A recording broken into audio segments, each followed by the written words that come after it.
Hi, I'm Sally Boyd, and my guest today is Denise DeMares. Denise DeMares is an artist, photographer, and the author of Heal from Your Heart with Breath, Rhyme, and Art. Her mission is to share practices that aid the process of healing so we no longer are triggered and react in ways that are unhelpful, unhealthy, and prevent inner peace. Some of her credentials are she's a certified teacher of primordial sound meditation at the Chopra Center University. She's a board certified health nutrition consultant at the Institute for Integrative Nutrition at Columbia University Teachers College. She's a certified teacher of art for healing at Chapman University, and she holds a bachelor's of science in business administration at the College of Charleston, South Carolina.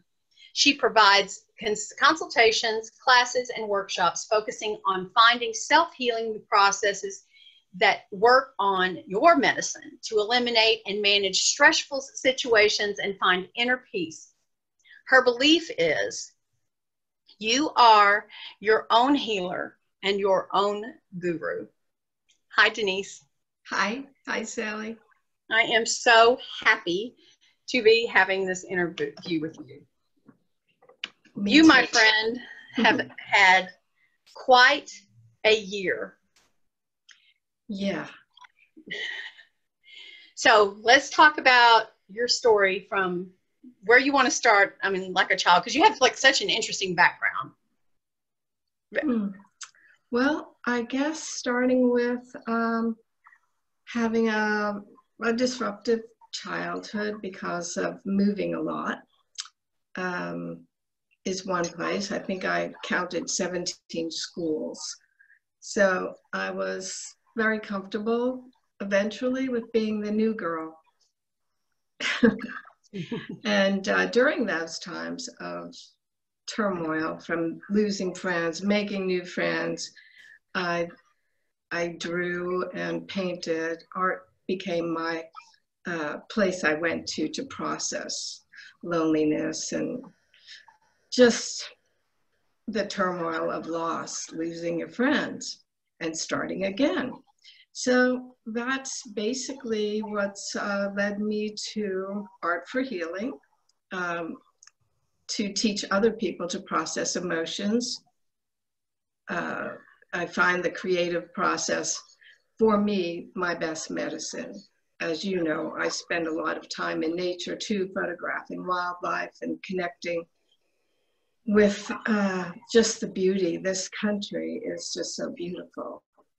And the meditation, my studying of health and nutrition, all of that was ways for me to get back to my creativity as my main medicine. So I know you're very particular about your diet.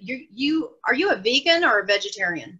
I'm vegan. And really mostly ethical vegan. So that's been quite challenging the past couple of years, eliminating all animal products, cruelty-free products, and,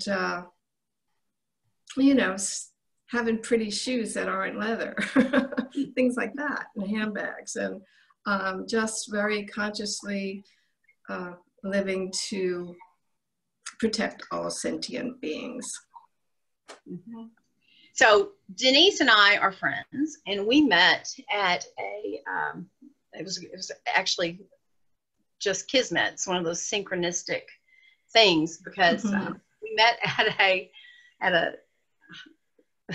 event that we both were kind of out of place at. It was very strange, and we sat down next to each other, and in a big, huge group of 1,500 people, we happened to sit down next to each other, and we just hit it off immediately. And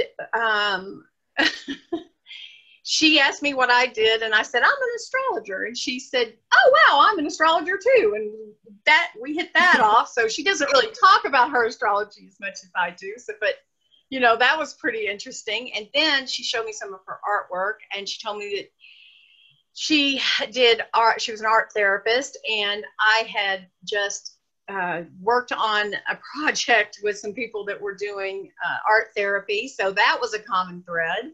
And then I had lost my mother, and she was dealing with her mother at that time that was doing okay, but was, you know, she was older and her health was starting to fail. And since then, her mother recently passed, and she's grieving through that process. But she took a long road trip, faster than anybody I've ever seen. She went from coast to coast. It was amazing. It was amazing how much ground you covered. And it was just something that you just love to do. You just love the process of just seeing the country. And it was like a healing thing for you, wasn't it? It was a pilgrimage, really. Yeah. And you were part of it, Sally.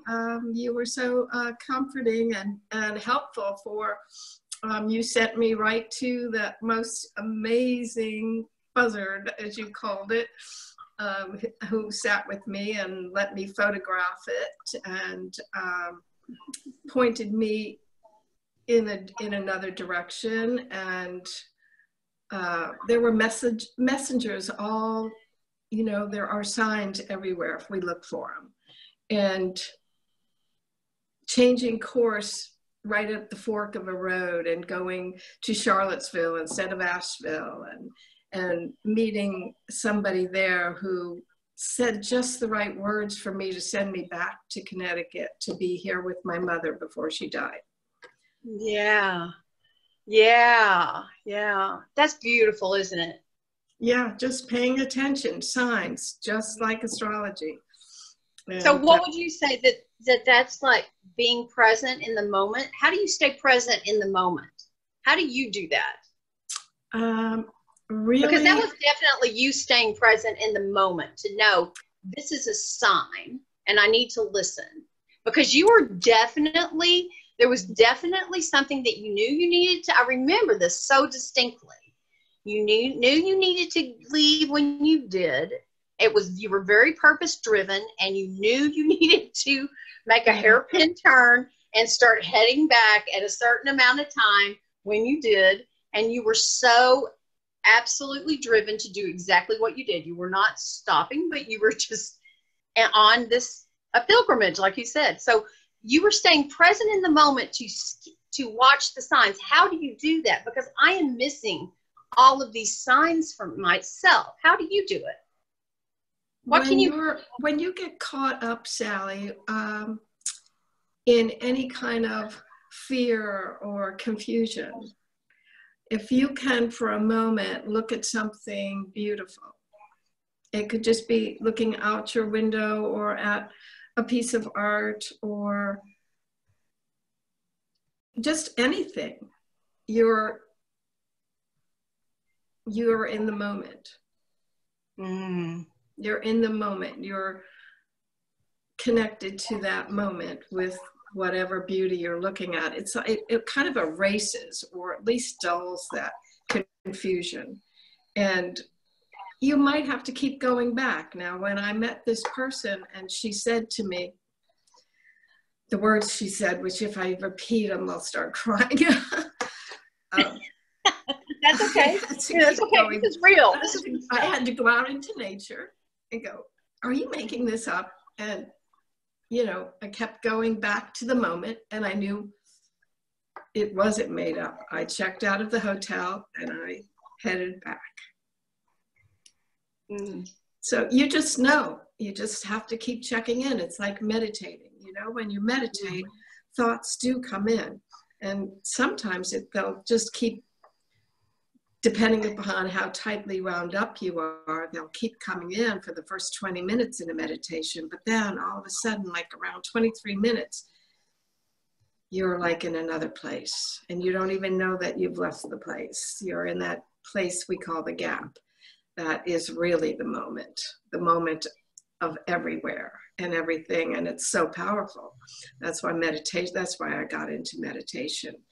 And what else can I tell you? Those things help. Nature helps. looking into the eyes of another person, looking into your own eyes, actually, in a mirror, really takes you into the moment too. That's very powerful. How do you use astrology in your own life to, because I know you're a big believer of astrology. I know. Oh, I am. I tune into astrology at least once a day. And I have since I was probably 12 years old, which is a really long time ago.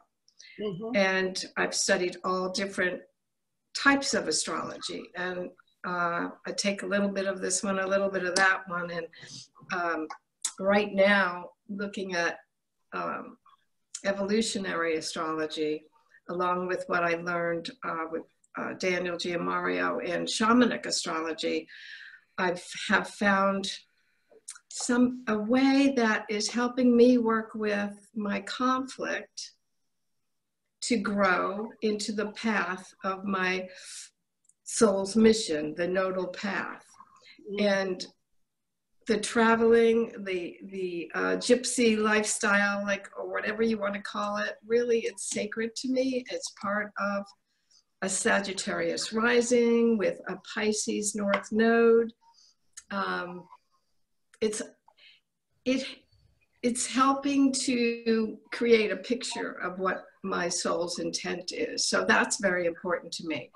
And just recently, focusing on any conflict I have with other people or with myself, it's really deep inside, and I've been able to find it in the squares or the hard aspects in my chart. It's just fascinating. It's such a helpful tool. I think it's great that you're going to be teaching people how to read their charts. So it's a wonderful way to tune into the universe for direction. It is, isn't it?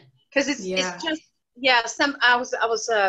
I can't remember which expert it is that I was interviewing, but they said, oh, I know who it was. It was Nan Hall Linky. She's a Texas astrologer. She said it's your natal chart is like it's like before we even had road maps. Now we've got GPSs. So just imagine that being it for your soul. If you can figure that out, or for your whole body, like not just your soul, but like your mind and your body and the way you think and all of that. It's such a tool to just cope with, not just cope, but enrich and build upon your talents and get through tough times and navigate and take care of your body and your mind and your spirit, and understand why you were created and why you have this issue with so-and-so or this type of people, and why you love this type of person. You click with that person, Yeah, and knowing how to find the transits and how they are pushing you along, and again, being in the moment so you can flow with it. With astrology, you can know when it's a good time to act or sit back and let it come to you. And it's just, I don't have all the answers, obviously. All astrologers consult each other. There's always a different angle that you can miss. And life happens. And just the more at least for me, the more I find that I'm in nature, that I meditate daily, that I, do my best to have a supportive diet and movement, exercise, that astrology has shown me, along with those other practices, how to accept everything that happens as a gift that's moving me along. Being gratitude. Yeah, it's just like, okay, this is here. What is it? What is it for? Again, another sign, another symbol, and a way to look at conflicts with others so that you don't, you can heal it or process it within yourself rather than having head-on collisions with people or with Oh, life hell and yes. Hell events. yes.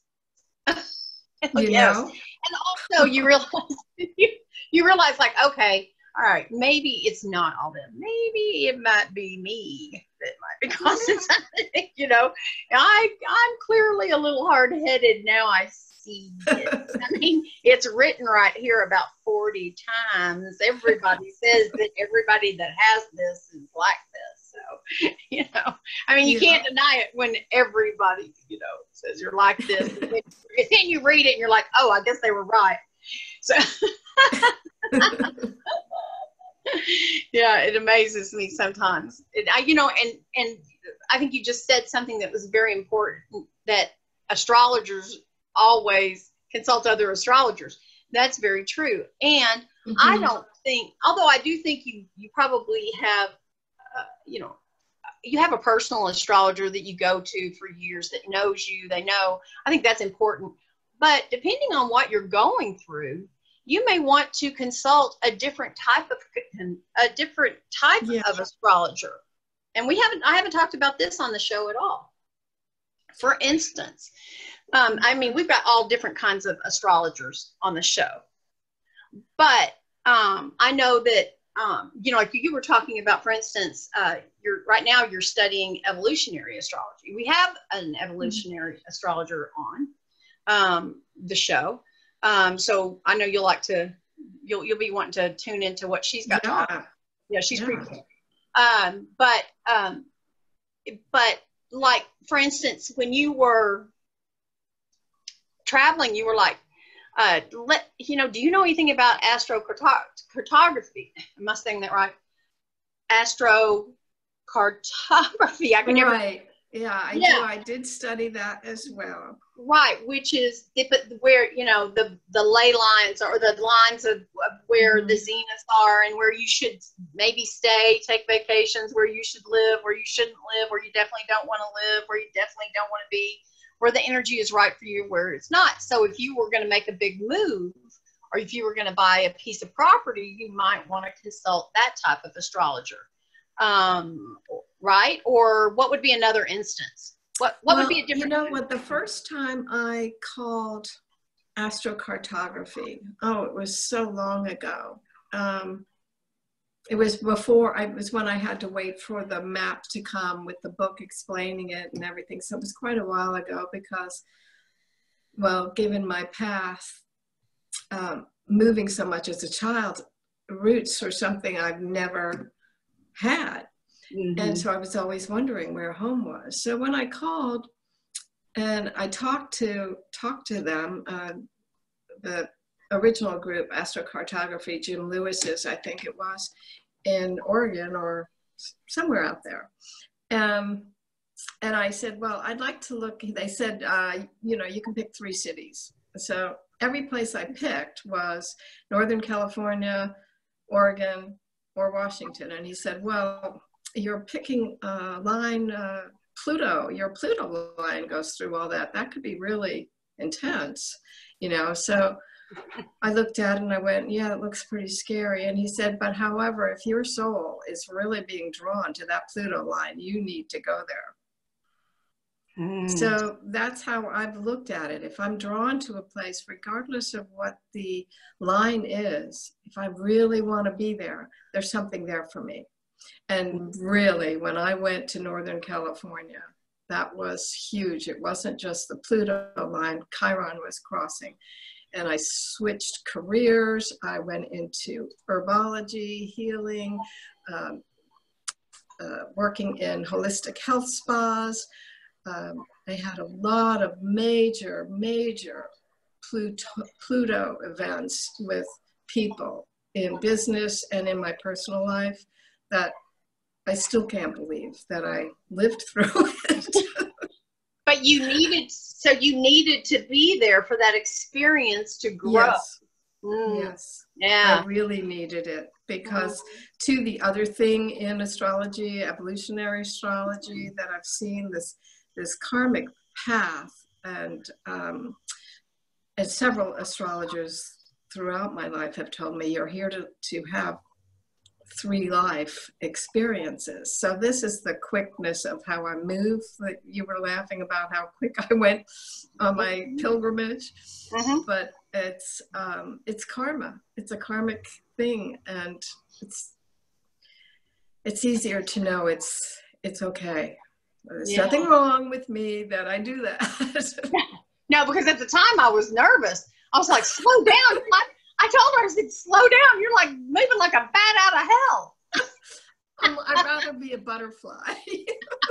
Yeah, now I know she's a butterfly. But at the time I was like, slow down.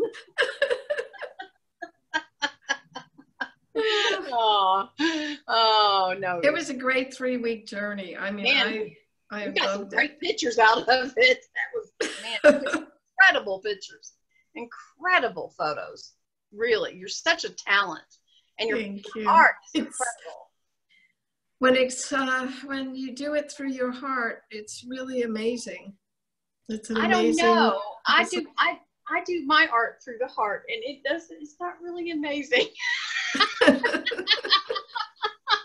promise it's not. I can hand to God it's not amazing.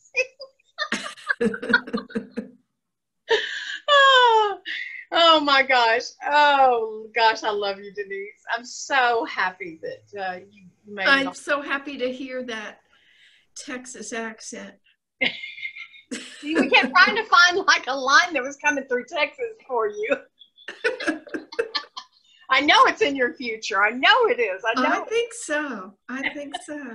It is. I feel it. Oh gosh. All right. So I know you have the book, and I know, and the book, tell us about the book. My book, Heal from Your Heart with Breath, Rhyme, and Art, also has a small companion deck. It's basically a practical guide to awareness practices to do exactly what you asked, how to be in the moment, and really find the answers that you need at any time. To clarify, to find inner peace. That's one moment at a time, really. And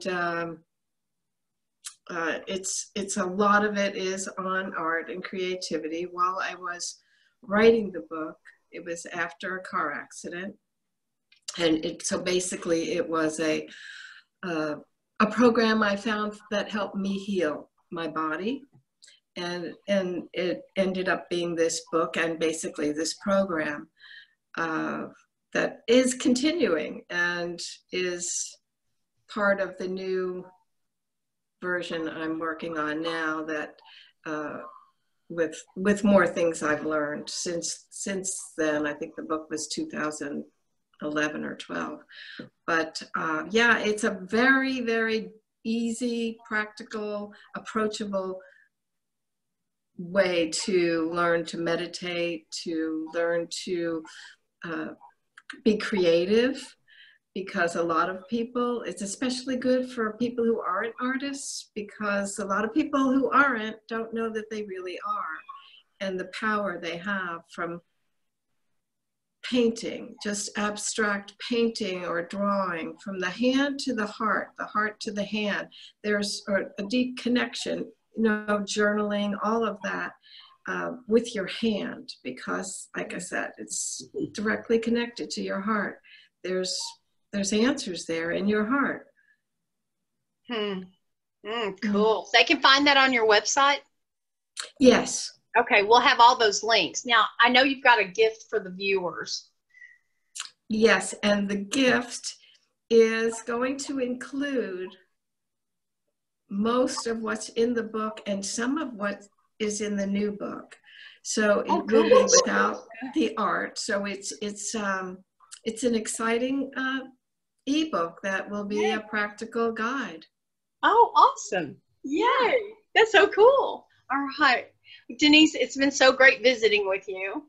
And thank you so much for coming on the show. And I'm just, I'm honored. I'm so grateful for our friendship. But above all, I'm so proud of you for the strength that you have shown throughout this entire year. and amazed at your incredible journey. Thank you. And thank you for having me here. And oh my gosh, I didn't cry. I know, you did good. We did good. I didn't cry either. Okay, now I'm going to cry. No, it's because of you. It's because of the magic. Thank you so much, Sally. I love you. Love you.